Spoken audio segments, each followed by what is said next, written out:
presently in Tokyo. Got in last night, so I'm gonna show you around, okay? Arigato gozaimasu. Konnichiwa. Why are you talking in high-pitched voice? I'm sorry. Anyway, so we just came back from Japan and we had the most amazing time It was so ever. kawaii. Kawaii. Let's slow down a little bit. Kawaii. First off, you can't say that phrase because that's my phrase. That's but true. We're gonna get there. But we came back from Japan, and you know it's funny because when you think of Japan, you have these stereotypes that just come to your mind. I think about kimonos. Kimonos, case in point. Kimonos. I think about Karate Kid, right? Wax Wax on, on, wax wax off. I also think about sushi. People were like, see, you gotta have the sushi. I'm not gonna lie though, the sushi there was pretty good. It was but pretty good. besides the point, so some of the stuff I think about video games, you know, manga, anime, you see Dragon Ball Z, DBZ. Think about stuff like Pikachu, Pika. You know, because this is the stuff I watched when I was growing up. So those are like some of the stereotypes that come to my mind. But when I was there, I definitely learned so much more. I know, we learned a lot. All right, so Fatula, you're a smart guy. Can you tell Oh, us? you think I'm smart? I Francis? do. Oh, you see? Kawaii. Don't say that word. Though. Oh my goodness. Okay, It's all right. my all word, right, all my right. word. All right. My So word. tell us some of the things that you learned while you were in Japan. Some of the things, I could be here for days, but I'll try and keep it short. One of the things I learned is definitely culture. Japan is a land filled with culture. Yes, it is. Everywhere you look is some form of culture.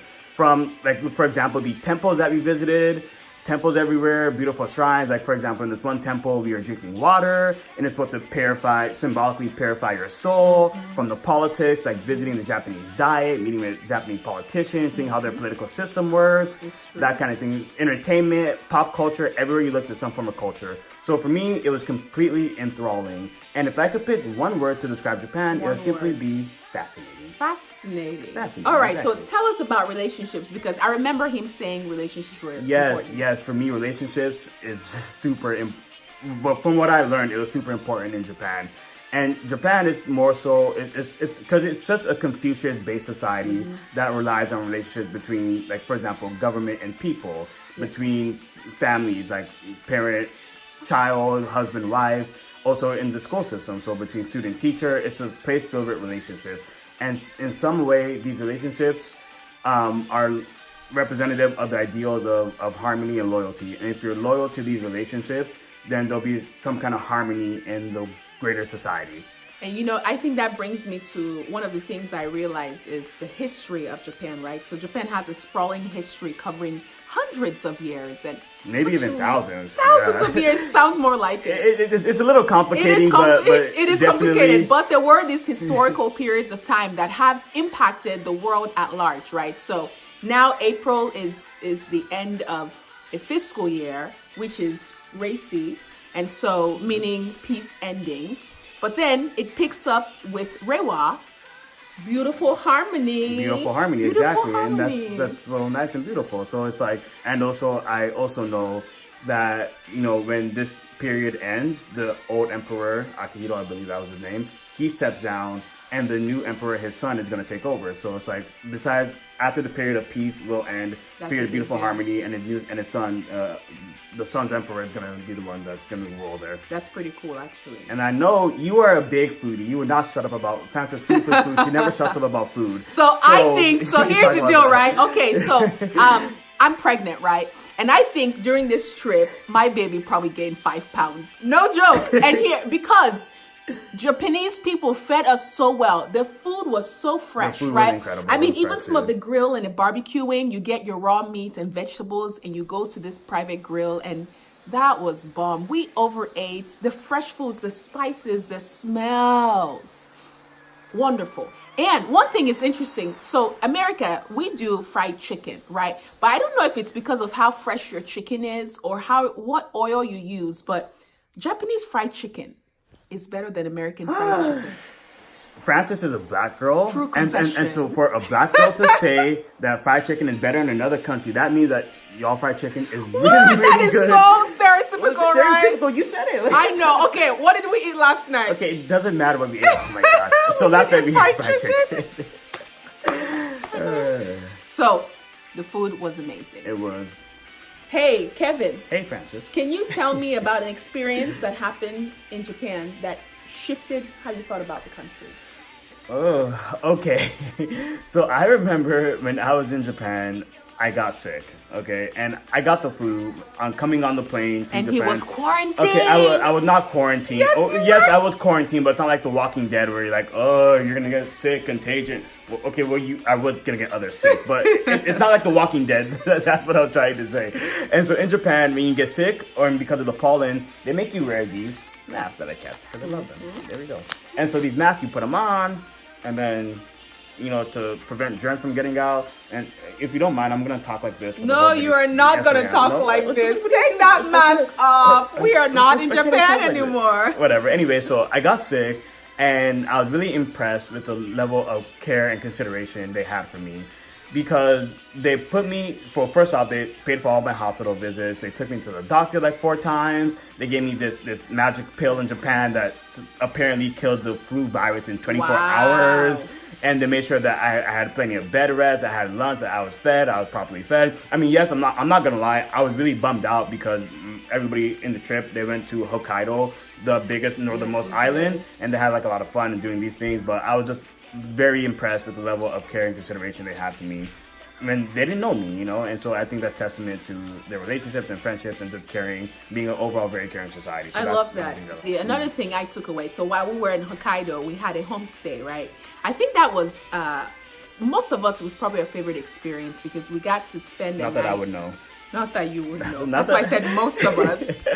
We got to spend the night with a family, and I have to say the generosity of the family we stayed with was over and beyond.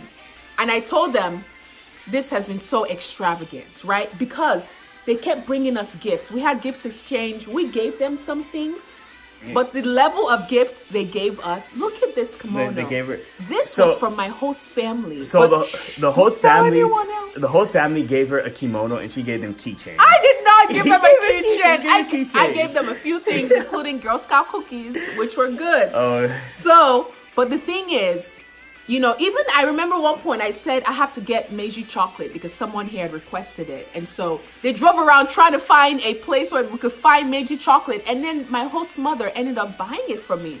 The more we said we wanted this, the more they would want to buy stuff for us. So eventually I said no more asking for things. But it made me, that's something that I grew from, because now when I host people in my home, I want to be as extravagant. I thought that was really amazing. you didn't care for me when I'm in your home. Oh, what? I'm just. I did care for you. So, Francis, so tell me an experience you had in Japan that you would describe as unforgettable, something that you'll take with you for the rest of your life. The whole trip was unforgettable. Okay, come on. Of course, the whole. But trip is one thing I in will particular, say, so yeah. our host family took us to an onsen because we requested it. And do you know what an onsen is? No, I don't, because I was in the hotel. It's a public bath, right? So we were naked in front of so many Japanese women.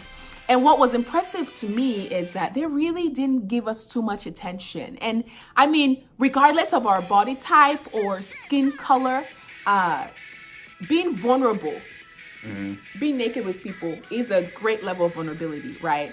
And so it was an amazing bonding experience that we all had. And what stuck out to me the most is that vulnerability transcends ethnicity and race, body type, body height, anything. And I thought that was really amazing. That's nice. And I guess for me, so when I was there, I had a lot of different conversations with people. And so I remember someone told me this story of this Dutch explorer who did a lot of research, Dutch researcher rather, who did a lot of like work in Japan.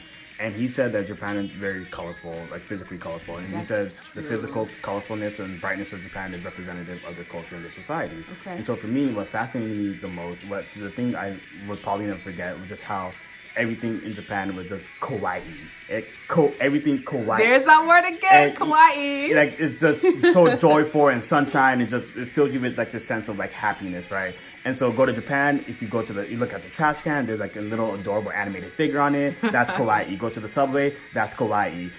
Go to the streets, all the lights and everything everywhere. Like for example, I went to this arcade. Going to Shinjuku, going to Shibuya, some form of just kawaii-ness there. And for me, it was so unique that no other country has this. Like for example, I probably have been to 60, 70 countries in my life. Wow. And so there's no country that I can think of there's no equivalent of kawaii culture in Japan in any other country. So for me, that was just completely incredible.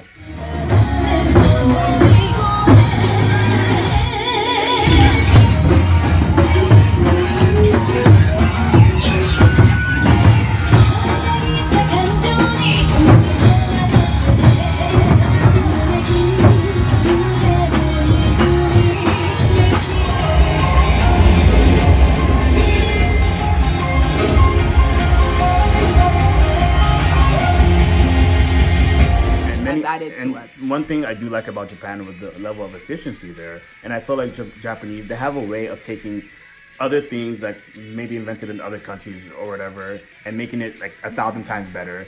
So for me, that's like one thing. The toilet. Like the toilet. Oh, God, the I toilet. gotta talk about the toilet. Japanese know how to do toilet right. Check this out. Hey! Listen, so I found out, right, that in the past, women, when they would go to the bathroom, used to be embarrassed by the noises they would make, and so they would run the water. But because we're wasting so much water, they decided as a culture to introduce this sound device on the toilet equipment.